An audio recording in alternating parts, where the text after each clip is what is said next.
Thank you all for coming. The insiders from Washington to Beacon Hill are doing everything they can think of to try and stop me. The National Republicans have played every dirty trick possible. Why? Because I'm the only candidate who won't do business as usual. I'm the only candidate who they can't control. I'm the only candidate who will put your interests ahead of their interests. When they try to silence me, they are trying to silence you. This is an unprecedented insider's play to try and stop change. The Republican Party has proven that they are so desperate to retake power on Beacon Hill that they are willing to lie about my record and concoct schemes to their own end. Well, Charlie and Paul, if you thought that this backroom deal would be the one to push me out of the race and facilitate your desired coronation, then you are sadly mistaken.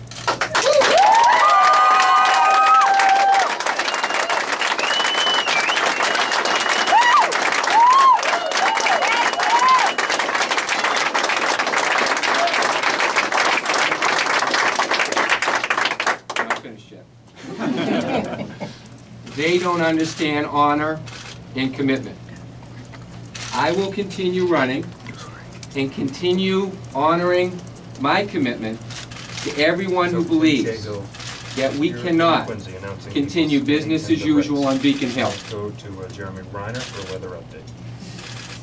I'll continue my commitment to everyone who believes we're taxed too much and told too many lies by politicians. I'll honor my commitment to everyone who believes that we must put more police on the streets. I'll honor my commitment to everyone who believes Beacon Hill's inability to sign a casino bill and immediately create 15,000 jobs is proof that the insiders are incompetent. I will honor my commitment to giving you a true and clear way to stop business as usual on Beacon Hill.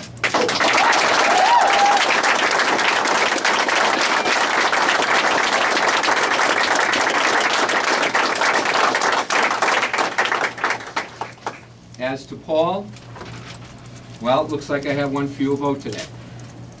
But for all those who have yet to make up their mind, Republican, Democrat, and Independent, and who are fed up with politics as usual, they can now vote for a man with integrity and backbone.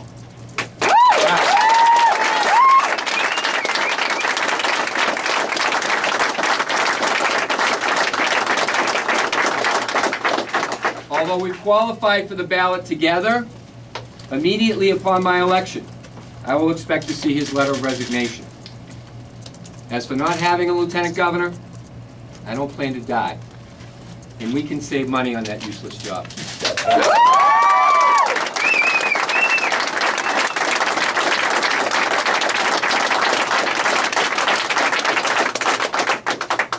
Never give in. Never give in. Never give in. In all things, large or small, great or petty, never, never, never give in. These words by Winston Churchill will be my running mate for the next 30 days. Thank you very much. Yeah.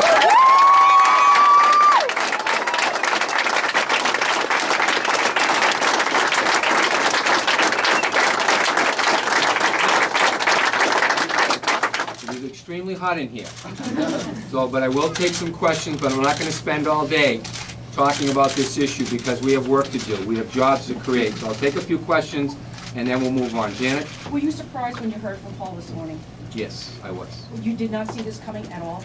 I was not prepared for it. I was surprised given that I've worked with him closely for the past 9 months. So and what do you think in the end is the real reason why he decided to drop out of the race? I don't know. You'll have to ask him. I'm here to win.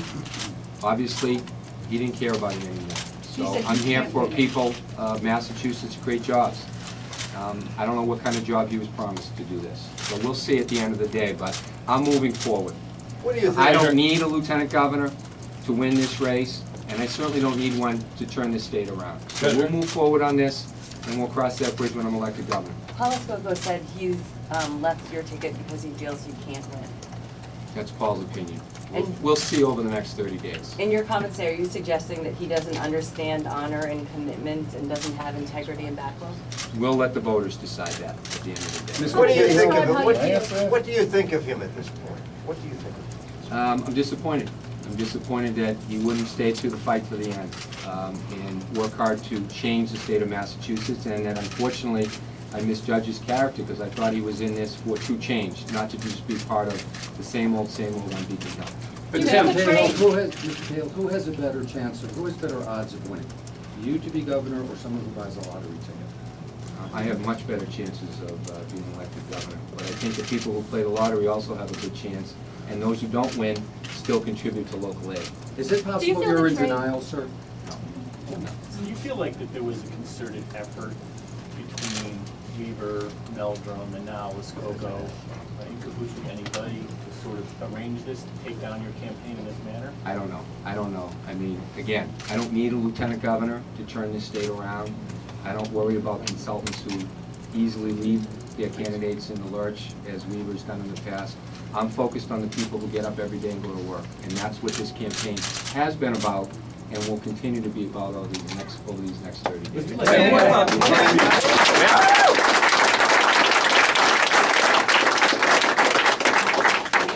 to get as close to you as possible. One is going to be on the ballot with you. Was this a stealth attack by them? Was this misjudgment on in your part? or I what? try to do something and I'm continuing to try to do something that's never been done in this state before. I made a good faith effort to create a bipartisan ticket, one former Democrat, one former Republican, and that Republican couldn't stay true to his word. So he's back with the camp that he started with, and that's his decision, and we'll let the people decide who is going to win this race and who will be the next governor. At the end of the day, it's always, for me, it's always been about giving the people the choice. What the two parties continue to argue about and continue to try to do is limit that choice. Limit that choice to just one of them or the other of them, and one of their platforms or the other platform.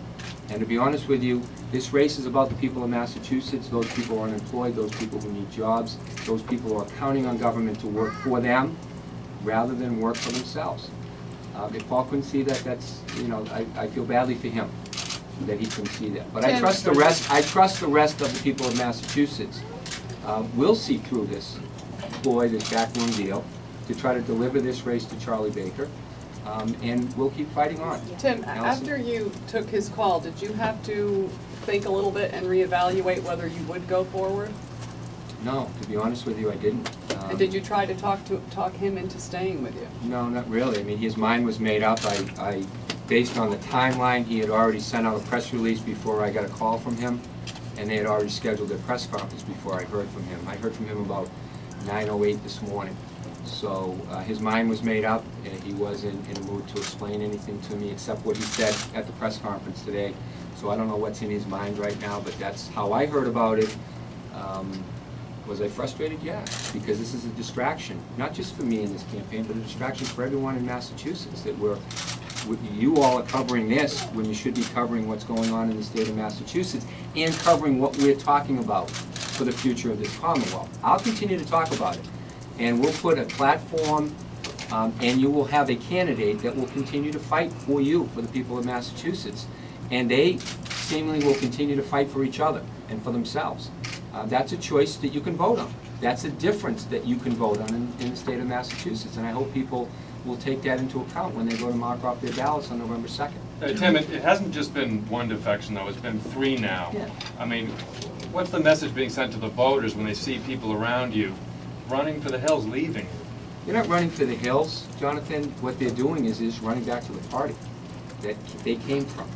I made a good faith effort to bring people in from both sides of the aisle. In this room here today are Democrats and Republicans and independents from all over the state of Massachusetts, some from outside the state of Massachusetts, who are here because they believe in my message. You know, we'll see what happens at the end of the day. You know, again, this was a good faith effort. They've turned their back on this effort. I believed at one point they believed in this message, and if they don't, that's their call. And it will be the decision of other people as to whether my message is the right message, whether my honoring this commitment I made back in September of 2009 is the right way to go. I believe it is. I'm not a quitter. I've never quit on anything I've done. I won't give in. And if the people of Massachusetts see that in me as a candidate, they'll know exactly what they'll have for a governor. Someone who will fight for them. This isn't about me. This is about the people of Massachusetts. If it was about me, it would be easy to walk away. But it's not easy, and I won't do it, because I believe in this mission. I believe in it more now than ever, because I see to what level the Republicans, at this point anyways, will stoop.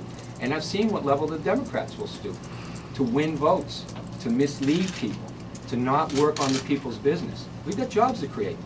And I've seen both sides try to stymie that attempt in an attempt to win jobs. I mean, an attempt to win votes. So you're saying that Baker's behind this, that he's somehow set this up? I don't know. You'd have to ask Paul Escoco and Charlie Baker that question. I mean, like I said, they obviously were in communication before I was in communication, so I don't know. Any evidence of a backroom deal? When you talk about a backroom deal, any evidence? Well, again, I just know what I was told that this press conference was put together last night. I know for a fact that releases were put out before I got a call. So I don't know. I don't really care at this point. What's done is done. I'm moving forward.